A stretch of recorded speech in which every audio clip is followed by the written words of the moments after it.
როგორ მკურნალობთ წყვილს, ვისაც აწუხებს უშვილობა?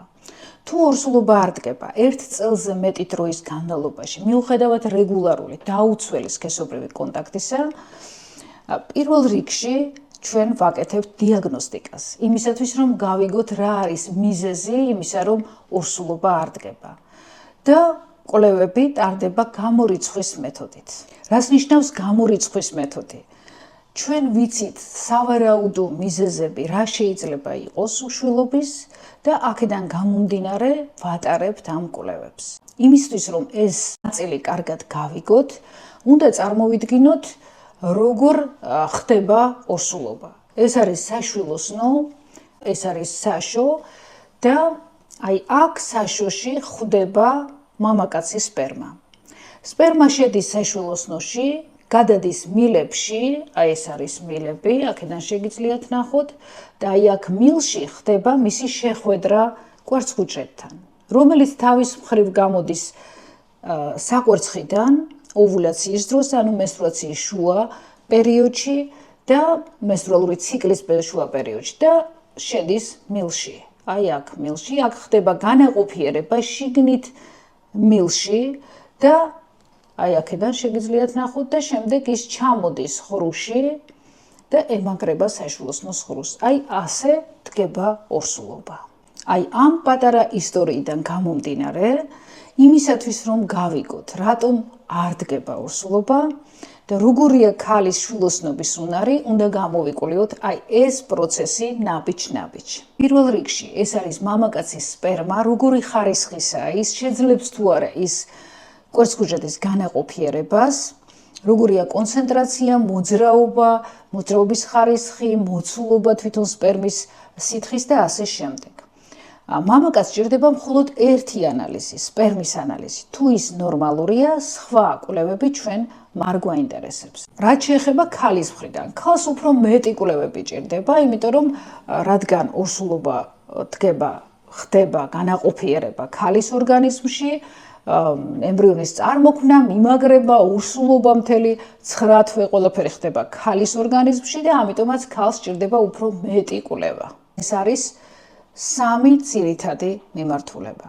პირველი, კვერცხუჯრედების მარაგი და ხარისხი საკვერცხეებში, რაც იცით რომ ასაკთან ერთად მცირდება და უარესდება, მაგრამ რა ასაკშიც არ უნდა იყოს ქალი, რასაკვირველია თუ უკვე არ არის მენოპაუზაში შესული, ჩვენ შეგვიძლია ამის გამოკვლევა რამდენიმე კვლევით. ეს არის ჩვეულებრივი გინეკოლოგიური ექოსკოპია, როდესაც ჩვენ ხედავთ საკვერცხეებს და ვაფასებთ მის ფოლიკულურ აპარატს და ამის მიხედვით დაახლოებითი წარმოდგენა გვექმნება იმის შესახებ თუ როგორია კვერცხუჯრედების მარაგი, მაგრამ ეს არ არის საკმარისი, ჩვენ დამატებით ვაკეთებთ ანტიმიულერის ჰორმონს და საჭიროების შემთხვევაში FSH-ს ან კიდევ რაიმე ჰორმონს.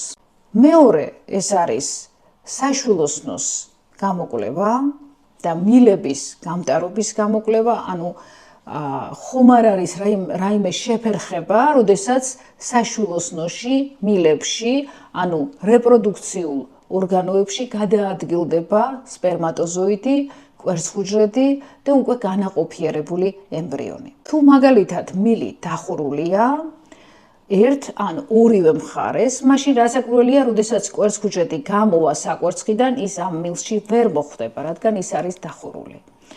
თუ ერთი მილია დახურული, მეორე მილიდან შესაძლებელია და ამას აქვს მნიშვნელობა, როცა ვიცით რომელი მილია გამტარი, რათა ორსულობა დავგეგმოთ იმ საკვერცხიდან, რომელ მხარესაც მილი არის გამტარი და ჯანმრთელი. საშვილოსნოს ხრუს ვიკვლევთ საოფისე ჰისტეროსკოპიით. საოფისე ჰისტერო ეს არის ატრამვული მინი-ინვაზიური პროცედურა, რომლის დროსაც ყოველგვარი ანესთეზიის გაუტკივრების გარეშე, რადგან ის აბსოლუტურად უმტკივნეულოა, შევდივართ საშვილოსნოს ხრუში და ვათვალიერებთ ძალიან წვრილი ინსტრუმენტით, რომელზედაც მიმაგრებულია ვიდეოკამერა და ამით ჩვენ ვათვალიერებთ საშვილოსნოს ხრუს. თუ მასში არის რაიმე სახის მოცულობითი წარმონაქმნი, იქნება ეს პოლიპი ან ვთქვათ შეხორცება, ყოველივე ამის მკურნალობა, პოლიპექტომია, სინექიოლიზისი ხდება უშუალოდ ჰისტეროსკოპიული პროცედურის დროს. და მესამე, ეს არის ჩვეულებრივი სკრინინგული კვლევები, რომელიც ყველა ქალს სჭირდება, მით უმეტეს, როდესაც გეგმავს ორსულობას და რომც არ გეგმავდეს, მოგეხსენებათ, რომ წელიწადში ერთხელ ყველა ქალს სჭირდება ეს კვლევები, რომელიც დაკავშირებულია სარძევე ჯირკვლის მდგომარეობასთან, ფარისებრი ჯირკვალი რა მდგომარეობაშია და ჰორმონალური კვლევები, ფარისებლის ჰორმონები, D ვიტამინი, პაციენტის მდგომარეობის შეფასების შემდეგ შესაძლოა მას დასჭირდეს დამატებითი კვლევა. აი მაგალითად, თუ პაციენტს აქვს ჭარბი წონა და ან აქვს რაიმე ნიშნები იმისა, რომ შესაძლოა ქონდეს ინსულინ რეზისტენტობა, ტარდება ანალიზი ინსულინ რეზისტენტობაზე, HOMA ინდექსი და ასე შემდეგ იმ კლინიკური სურათის მიხედვით, რომელსაც ჩვენ ვხედავთ ამ კონკრეტულ შემთხვევაში. რა შემთხვევაში ტარდება ლაპარასკოპია?